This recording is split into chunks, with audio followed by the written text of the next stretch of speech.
అందరికీ నమస్తే welcome to garam garam వార్తలు చలో ఇయాల మీ అందరి కోసం మంచి మంచి వార్తలు పట్టుకొచ్చిన వార్తలు చూసే ముందు హెడ్లైన్స్ చూద్దాం పారి చిప్పు దొబ్బి గాల్లో లెక్కలేస్తున్న బాబు అట్ నుంచి ఇటు yes ఈసీ ఇచ్చింది ఎలక్షన్ షెడ్యూల్ లీడర్లు జోరుగా చేస్తున్నారు ప్రచారాలు పిల్లిని బట్టే పనిలో రవలి పిల్ల పిల్లిని కనిపెట్టిన అనుకో నేను దేశాన్ని మొత్తం కాపాడిందాన్నైతా తాంబూలాలు ఇచ్చేసినాం ఇక తన్నుకు సావండి అన్నట్లు ఎన్నికల నోటిఫికేషన్ అనౌన్స్ చేసింది కేంద్ర ఎన్నికల సంఘం దాంతోనే లీడర్లందరూ ఒక్కసారిగా అలర్ట్ అయిండ్లు ఏపీలో అయితే వాతావరణం ఇంకింత గరమైంది మరి ఈ టైంలో ఇంద్రబాబు ఏం చేస్తున్నాడో కదా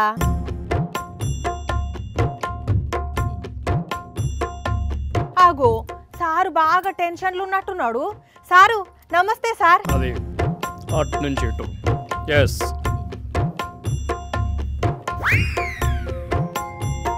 ఓ సారు ఏ లోకంలో ఉన్నావు నమస్తే అంట కూడా వినిపించుకుంటలేవు గాల్ల చేతులు తిప్పుతున్నావేంది చేతపడికి ఇట్లా చేస్తున్నావా ఉండవమ్మా నువ్వు ఆగో నా టెన్షన్ లో నేనుంటే మధ్యలో నీ గోలేంటి వాట్ ఇస్ దిస్ నాన్సెన్స్ ఎందుకో సార్ అంతగా టెన్షన్ పడుతున్నారు వాట్ ఐఎమ్ సేయింగ్ ఎన్నికల నోటిఫికేషన్ వచ్చింది ఏ విధంగా ముందుకు పోవాలో అర్థం కావట్లేదు దట్ ఈస్ మై ప్రాబ్లం ఏమున్నది రెండు పార్టీలతోని పొత్తు పెట్టుకున్నారు కదా yes that is my tension అప్పుడు నేను పిఎం తిట్టిన తిట్లన్నీ కొత్త సినిమా ట్రైలర్ లాగా సోషల్ మీడియాలో రోజుకొకటి వదులుతా ఉన్నారు అది చూసి జనాలు మాకు ఓట్లేస్తారా అనేదే నా టెన్షన్ అవును సార్ అప్పట్లో మీరు రెబల్ స్టార్ లెవెల్లో కండ్లెర్ర చేసి పండ్లు పటపటా కొరుక్కుంటా పిఎంను ఎన్ని తిట్లు తిట్టిండ్లో నేను కూడా చూసిన ఆ తిట్లన్నీ కూడా రాష్ట్రం కోసమే తిట్టాను తప్ప పిఎం మీద నాకేమి వ్యక్తిగత కోపం అప్పుడు రాష్ట్రం కోసం తిట్టిండ్లు సరే మరి ఇప్పుడు మళ్ళా ఎందుకు పొత్తు పెట్టుకున్నారు ఇది కూడా రాష్ట్రం కోసమే దట్ ఈస్ మై కమిట్మెంట్ ఒక్క నిమిషం హలో చెప్పండి ఏంటి టికెట్ మన పార్టీ నుంచి అస్సలకే కుదరదు what I'm saying that is not possible ఏంటి ఎంత ఖర్చైనా పెట్టుకుంటావా ఒక్క నిమిషం లైన్లో ఒక్క పని చేయి నువ్వు అర్జెంటుగా మన పార్టీ నుంచి బయటికి వెళ్ళిపోయి ఆ హీరో పార్టీలో చేరు అక్కడికి వెళ్ళి మన పేరు చెప్పు మనకి సపరేట్ కోటా ఉంది ఆయన నీకు టికెట్ ఇస్తాడు మిగతాదంతా నేను చూసుకుంటాను ఈ స్కీమ్ ఏంది సార్ గమ్మత్తున్నది మీ పార్టీ లీడర్ ను రిజైన్ చేయించి ఆ హీరో పార్టీలో చేరమంటున్నారేంది ఇదేం చూసావు ఇప్పటి వరకు ఒక 5-6 ఆ పార్టీలో చేర్పించాం వాళ్ళందరికీ కూడా టికెట్లు ఇప్పిస్తా అంటే ఆ పార్టీ నుంచి పోటీ చేసేది కూడా మీ వాళ్ళేనా అంతేగా అంతేగా అబ్బబ్బబ్బబ్బా ఏం స్కెచ్ ఏం ప్లాను హలో చెప్పండి టికెట్ అస్సలు అవకాశం లేదు మన పార్టీలో ఏంటి మన పార్టీ కోసం ఇప్పటికే ఇల్లు తాకట్టు పెట్టావా మన పార్టీ అవసరాల కోసం అప్పులు చేసావా మళ్ళీ టికెట్ ఇస్తే ఇంకా చేస్తావా ఒక్క నిమిషం లైన్లో ఉండు నువ్వు ఒక పని చేయి అర్జెంటుగా మన పార్టీ నుండి రాజీనామా చేసి మా వదిన పార్టీలోకి వెళ్ళి చేయి అక్కడ మనకు స్పెషల్ కోటా ఉంది నా పేరు చెప్పు మీకు టికెట్ ఇస్తారు మిగతాదంతా నేను చూసుకుంటాను వెనకుండా నేను నడిపిస్తాను సరేనా ఓకే వామ్మో సార్ మీరు మామూలు కాదు పొత్తు పేరుతోని ఖతర్నాక్ ప్లాన్ వేసిండ్లు ఆ రెండు పార్టీలకు ఇచ్చిన సీట్లల్లా నైస్ గా మీ వాళ్ళనే నిలబెడుతున్నారు దట్ ఈస్ మై రాజకీయం దట్ ఈస్ మై అనుభవం మీ గురించి తెలియక పాపం ఆ హీరో మిమ్మల్ని గుడ్డిగా నమ్ముతున్నాడు తెలిస్తే కరెంటు షాకు కొట్టిన కోతి లెక్క గిలగిలా కొట్టుకుంటాడు రాష్ట్రం కోసం తప్పదు దట్ ఈస్ మై ప్లాన్ సరే నాకు ఇంకా చాలా పని ఉంది మళ్ళీ మాట్లాడతాను సరేనా హలో చెప్పండి టికెట్ కావాలా మన పార్టీ నుండి అయితే కుదరదు వామ్మో చూసిన లానుల్లా ఇంద్రబాబు స్కెచ్లు ఏ లెవెల్ ఉన్నాయో శతకోటి దరిద్రాలకు అనంతకోటి ఉపాయాలు అని ఇంద్రబాబు లాంటోళ్ళను చూసే అని ఉంటారు కదా వెనక చూసుడు లేదు ముందు చూసుడు లేదు ఆగే ముచ్చట అస్సలకే లేదు దేశంలో లోక్సభ అసెంబ్లీ ఎన్నికల గురించి సెంట్రల్ ఎలక్షన్ కమిషన్ చెప్పిన వార్తను ఒక్కపారి అట్లా పోయి ఇట్లా అరుచుకొని వద్దాం పాండ్రి చలో. సార్వత్రిక ఎన్నికలకు నగారా మోగిందుల్లో దేశవ్యాప్తంగా లోక్సభ ఎన్నికలకు ఆంధ్రప్రదేశ్, ఒడిశా, అరుణాచల్ ప్రదేశ్, సిక్కిం రాష్ట్రాల అసెంబ్లీ ఎన్నికలకు సెంట్రల్ ఎలక్షన్ కమిషన్ షెడ్యూల్ చెప్పింది. 7 దశల్లో ఎన్నికలు జరగబోతున్నాయి. ఏప్రిల్ 19న మొదటి దశ, ఏప్రిల్ 26న రెండో దశ, మే 7 మూడో దశ, మే 13 నాలుగో దశ, మే 20న 5వ దశ, మే 25న 6వ దశ, జూన్ 1వ తారీఖు 7వ దశ, జూన్ 4వ తారీఖు నాడు రిజల్ట్స్ ఉంటాయట. ఇక మన 2 తెలుగు రాష్ట్రాల్లో ఒకే నాడు మే 13వ తారీఖు 4వ విడతల ఏలుకు ఇంకంటించుకునే కార్యం ఉన్నది. The date of issue of Gazette notification would be 18th of April 2024 और date of poll would be 13th May 2024. तो आंध्रा के केस में नोटिफिकेशन 18 अप्रैल 24 को होगा और date of pole 13th May 24 को होगी. ఏపీలో మొత్తం 175 అసెంబ్లీ స్థానాలు, 25 పార్లమెంటు స్థానాలకు, తెలంగాణలో 17 పార్లమెంటు స్థానాలు, 1 అసెంబ్లీ స్థానం కంటోన్మెంట్ కు ఎన్నికలు జరగబోతున్నాయి. ఇక దేశం మొత్తంలో 96.8 కోట్ల మంది ఓటర్లుంటే దాంట్లో మొగోళ్లు 49.7 కోట్ల మంది, అమలక్కలు 47.1 కోటి మంది, దివ్యాంగులు 88.4 లక్షల మంది అయితే ట్రాన్స్జెండర్లు 48,000 మంది, ఇంకా 100 ఏళ్లకు పైబడ్డ ఓటర్లు 2.18 లక్షల మంది, 85 ఏళ్లకు పైబడ్డోళ్ళు 22 లక్షల మంది, ఈ 20 నుంచి 29 ఏళ్ల వయసున్నోళ్ళేమో 19.74 కోట్ల మంది అయితే ఫస్ట్ టైం ఓటు వేయబోతున్న వాళ్ళు 1.86 కోట్ల మంది ఉన్నారట. ఇక మొత్తం 10.5 లక్షల పోలింగ్ కేంద్రాల్లో 55 లక్షల ఈవీఎంలతోటి 4 లక్షల వాహనాలు, 1.5 కోట్ల మంది ఎన్నికల సిబ్బందితోనే ఎన్నికలు జరపబోతున్నారు. 22 రాష్ట్రాలకు సింగిల్ ఫేజ్ లో ఎన్నికలు జరిగితే కర్ణాటక, త్రిపుర, మణిపూర్, రాజస్థాన్ ల 2 దశల్లో, ఒడిశా, మధ్యప్రదేశ్, జార్ఖండ్ ల 4 దశల్లో ఎన్నికలైతే మహారాష్ట్ర, జమ్మూ కాశ్మీర్ ల 5 దశల్లో, ఉత్తరప్రదేశ్, బీహార్, పశ్చిమ బెంగాల్ ల ఏకంగా 7 దశల్లో ఎన్నికలు జరగబోతున్నాయి. ఇక గీదుల్లా ఎన్నికల ముచ్చట. అంబలి దాగేటోని మీసాలు ఎత్తి పెట్టుకునేవాడు ఒకడు అన్నట్లు చతికిలబడ్డ చంద్రబాబును జాకీలు, క్రేన్లు పెట్టి లేపుతుంటది ఎల్లో మీడియా. బీజేపీతోని పొత్తు కోసం ఢిల్లీ చుట్టూ చక్కర్లు కొట్టి శివరాత్రి రోజు అమిత్ షా ఇంటి ముందు జాగారం చేసి ఎట్లనో అట్లా పొత్తు ఖాయం చేసుకొచ్చిండు చంద్రబాబు. అయితే అమిత్ షా రమ్మంటనే చంద్రబాబు ఢిల్లీకి పోయిండు అని కవరింగ్ ఇచ్చింది ఎల్లో మీడియా. కానీ అదంతా ఉత్తముచ్చట్నే, ఆయనంతటా ఆయన్నే వచ్చి చేరిండు అని ఒక టీవీ ఇంటర్వ్యూలా బాబు బండారం బయట పెట్టిండు అమిత్ షా. అగో వెల్లంపల్లి సారు కూడా అదే అంటున్నాడు. వీళ్ళందరూ భారతీయ జనతా పార్టీలో పొత్తు పెట్టుకున్నారు. అవును, రాష్ట్రం కోసం పొత్తు పెట్టుకున్నా అంటున్నాడు చంద్రబాబు. 2019లో ఎందుకు వదిలేశారు, 2024 ఎందుకు పొత్తు పెట్టుకున్నారు? మనకేమైనా ప్రత్యేక హోదా ఇస్తున్నారా?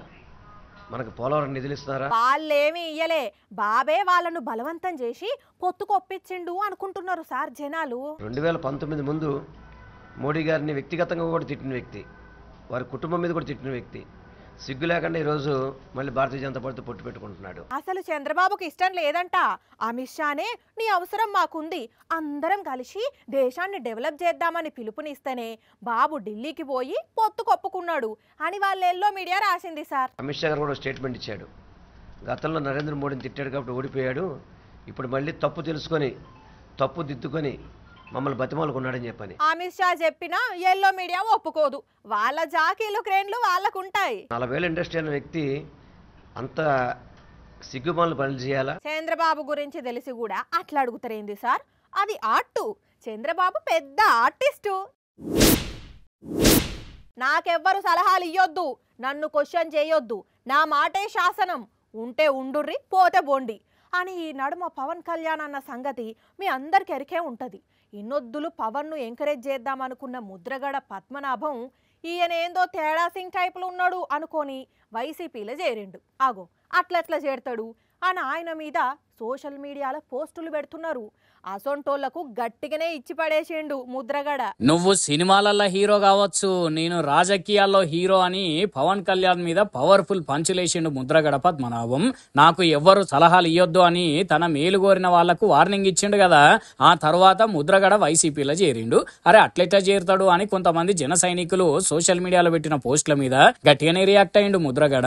మొలతాలు లేనోడు కూడా నాకు రాజకీయ పాఠాలు చెప్పబట్టి అని జనసేన కార్యకర్తలకు వాతలు పెట్టిండు.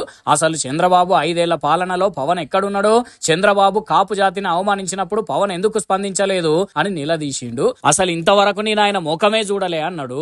సినిమా ఫీల్డ్ గొప్పవాడితో అవ్వచ్చు, రాజకీయాల్లో నేను గొప్పవాడిని. చంద్రబాబుతో పొత్తు పెట్టుకున్నావు సరే గాని ఆయనను 70-80 సీట్లు అడుగు, సీఎం పోస్టు షేరింగ్ అడుగు అని పవన్ కు చాలా సార్లు చెప్పిండు ముద్రగడ.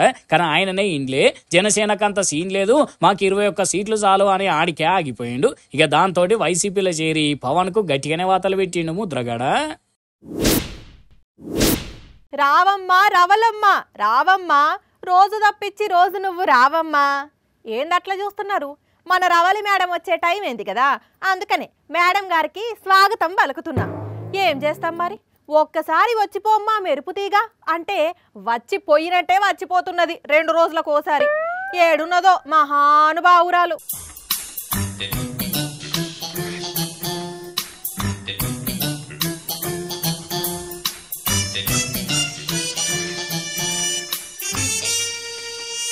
ఆగో, మోకానికి సున్ని కట్టుకొని సుందలికలు పడుతున్నదా ఎట్లా? ఏమో చెట్లలో ఎత్తుకుతున్నది. ఓ పిల్ల రవలి,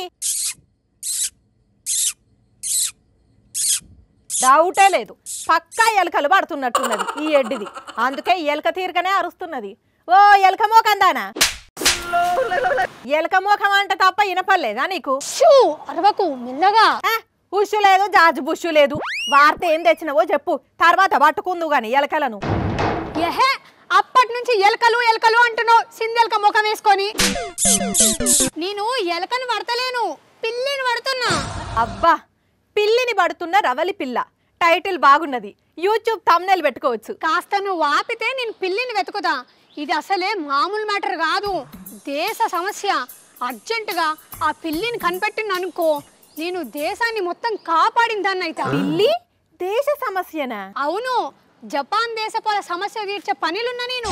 నువ్వు జపాన్ దేశపోల సమస్య తీర్చే పనిలో ఉన్నావు. జపాన్ అంటే జగద్గిరి గుట్ట అనుకుంటున్నావా? అయినా పిల్లితోని ఏం సమస్య వాళ్ళకు? జపాన్ హిరోషిమాలో ఒక రసాయన కంపెనీలా కెమికల్ ట్యాంక్ లో పడ్డదంట ఆ పిల్లి. మరి ఆడబడితే ఈడెందుకు ఎత్తుకుతున్నావు నువ్వు? పడ్డది ఉత్తగానే ఉంటదా, లేచి ఉరికిందంట. అయితే అయితే అని మామూలు గంటవేంది, అది పడ్డ కెమికల్ క్యాన్సర్ కారకం అంట. పుసుక్కున ఆ కెమికల్ ని తాకినా, ఆ వాసన ఎవరైనా పీల్చినా ఒంటి నిండా దద్దులు వచ్చి రోగాల బారిన పడతారంట.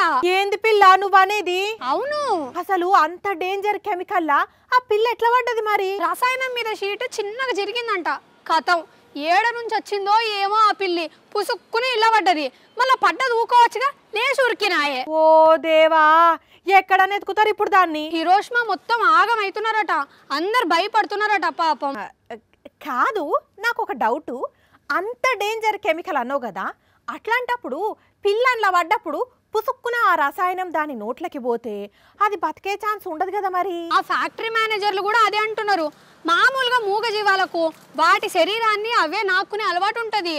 ఈ పిల్లి కూడా దాని శరీరాన్ని అదే నాక్కుందనుకో, ఈ పాటికి చనిపోయే ఉంటుందని అంటున్నారు. అదే గనక జరిగితే పాపం పిల్లి ప్రాణం పోతుంది. కానీ మనుషులకు తక్లీఫ్ కాకుండా ఉంటుంది. కానీ ఆ వాసన కూడా డేంజరే అంటున్నావు. అట్లయితే సజీవంగా కాకుండా కూడా ఎంత తొందర వీలైతే అంత తొందర దొరకబట్టాల్సిందే దాన్ని. అందుకే కదా నీ పని ముంగటేసుకున్నది. ఎక్కడనో జపాన్ల పిల్లిని ఇక్కడ హైదరాబాద్ లో ఎత్తుకుతున్నావా? అంటే ఇక్కడ పిల్లిని పట్టుకోవడం నేర్చుకున్నాను అనుకో, అక్కడ పోయి పట్టుకోవచ్చు కదా. నా తల్లే. సరే, పడితే పడదువు గాని పిల్లిని పట్టేదానివి మరి ఎలక ముఖం వేసుకొని ఎలక లెక్క ఎందుకు అరుస్తున్నావు? ఇంటెలిజెన్స్ అమ్మా, ఇంటెలిజెన్స్. ఒకవేళ ఆ పిల్లి కనుక బతుకున్నదనుకో, నేను ఎలకలాగా శబ్దాలు చేసిందనుకో, ఆ ఎలక తినడానికి వస్తుంది కదా, అప్పుడు నేను ఆ పిల్లిని పట్టుకోవచ్చు కదా. నీ తెలివి తెల్ల పిల్లి ఎత్తుకోబోను, నడు అక్కడి నుండి. ఎప్పుడు చూడు వార్తదేమంటే ఏదో ఒక ఎడ్డి పని ముంగట వేసుకొని తిరుగుతుంటది. జపానీస్ ముఖం వేసుకొని జపాన్ల పిల్లిని ఇక్కడ పడుతుందట. ఇక్కడ నీ నాది జపాన్ ముఖం కాదు, నీదే గండు పిల్లి ముఖం. కొందరు బస్సు నడపడంలో తోపు, కొందరు కారు నడపడంలో తోపు, కొందరు బైక్ నడపడంలో తోపు, కొందరు లారీలు నడపడంలో తోపు. ఒక్కొక్కరు ఒక్కో వాహనం నడపడంలో వాళ్ళకు వాళ్ళే సాటి, వాళ్ళకు రారెవ్వరు పోటీ. ఇప్పటి వరకు మస్తు అంటే మస్తు స్కిల్స్ చూపెట్టిన డ్రైవర్లను చూసినాం కదా. కానీ మీరు ఇప్పటి వరకు గీ తీరుగా స్కిల్స్ చూపెట్టిన అన్నను మాత్రం అస్సలు చూసుండరు. అన్నా రెడీ, స్టార్టే. ఓ ఓ ఓ చిన్నగానే అన్నో పైలం అసలికే అది మురికాల్వా మీదికెళ్ళి నువ్వు బండి నడిపేది కర్రల మీదికెళ్ళి అమ్మ బాబోయ్ అటు ఇటు చేసి మధ్యలకు రానే వచ్చింది అట్లనే చిన్నగా రానియవే అన్నా అడ్డడ్డా అమ్మయ్యా బయటికొచ్చింది పో కానీ ఏకదం స్కిల్స్ ఉన్నాయి పోన్రి మరి అన్న ఎన్ని రోజులకెళ్ళి ప్రాక్టీస్ చేసిండో ఏం కథనో గాని సోషల్ మీడియాలో మస్తు వైరల్ అవుతుంటే మీకోసం పట్టుకొచ్చినాం బ్యాంకు లూటీ చేయాలనన్నా డబ్బులున్నోళ్ళ ఇంట్లో సొమ్ములు ఎత్తుకపోవాలనన్నా ఏటీఎంలల్లా డబ్బులు మత్పరించాలనన్నా దొంగలకు కొద్దిగంత రిస్క్ అయి రెక్కీ చేసేటప్పుడు ఎవరన్నా చూస్తే ఎవర్రాను ఈడెందుకు తిరుగుతున్నావు అని పట్టుకుంటారు ఈపు చింతపండు చేసినా చేస్తారు పోలీసులకు అప్పచెప్తారు కదా అందుకనే కొందరు దొంగలి నడుమ గీ దొంగతనాలను ఎక్కువ ఎంచుకుంటున్నారు ఇద్దరు ఎదురింటి అక్కలు గేటు ముంగట నిలబడి గల్లీల జరిగిన ముచ్చట్లు వాళ్ళ ఇంట్లో వండుకున్న అన్నం కూరల రుచులు రేపు ఎల్లుండి వండబోయే వంటకాల గురించి చర్చల మీద చర్చలు చేస్తూ బిజీగా ఉంటే వీళ్ళ మెడల బంగారం చూసి అటు పోయినట్టే పోయొచ్చిన ఇద్దరు గోషిగాళ్ళు చూడుండ్రి అబ్బర బిడ్డ చూసినారులా బడమెగాళ్ళు ఎంత పని చేసిండ్రు ముచ్చట పెట్టినట్టే పెట్టిండ్రు మంచోళ్ళమని నమ్మిచ్చిండ్రు ఒక్కటే సెకండ్లా మళ్ళా కంటికి కనపడకుండా పోయిండ్రు ఇక ఇదంతా ఒక ఎత్తు అయితే ఇంతసేపు గేటు పక్కన నిలబడ్డ అక్క చూడుండ్రి ఎట్లా దాసుకున్నదో మరి ఏం చేస్తుంది ఈ అక్క మెడలో కూడా బంగారం ఉన్నట్టున్నది అందుకనే దాసుకున్నది లేకుంటే గోసిగాళ్ళు కత్తితోనికి ఇట్లా దాడి చేసి పోతారని ఉరికిందో తెలియదు గాని అక్క బంగారం అయితే పోయింది బీహార్ రాష్ట్రంలో జరిగింది సీసీ కెమెరాలో మొత్తం రికార్డ్ అయింది పోలీసులు కేసు రాసుకొని దేవులాడుతున్నారట కానీ భలే దొంగబడిమేగాళ్ళు మోపైతున్నారు పోండ్రి ఇద్దరికిద్దరు పోరలు బందోబస్తుకు ఉన్నారు ఏదన్నా పని చేసుకొని బతికితే ఏంది చెప్పుండ్రి అయినా ఏడికిపోతారు 2 రోజుల్లోనే దొరుకుతారు మీరైతే పైలంగుండురి సుమా ఏమంటున్నావు ఇక ఇవి మరి ఇవాళ గరం వార్తలు మళ్ళా రేపు ఇదే టైంకి ఇట్లానే మస్తు వార్తలు పట్టుకొని వస్తా అప్పటిదాకా ఏం చేయాలి చూస్తూనే ఉండండి సాక్షి టీవీ టైం యాదుకున్నది కదా రాత్రి 8:30కి మళ్ళీ పొద్దున 8:30కి ఉంటాం మరి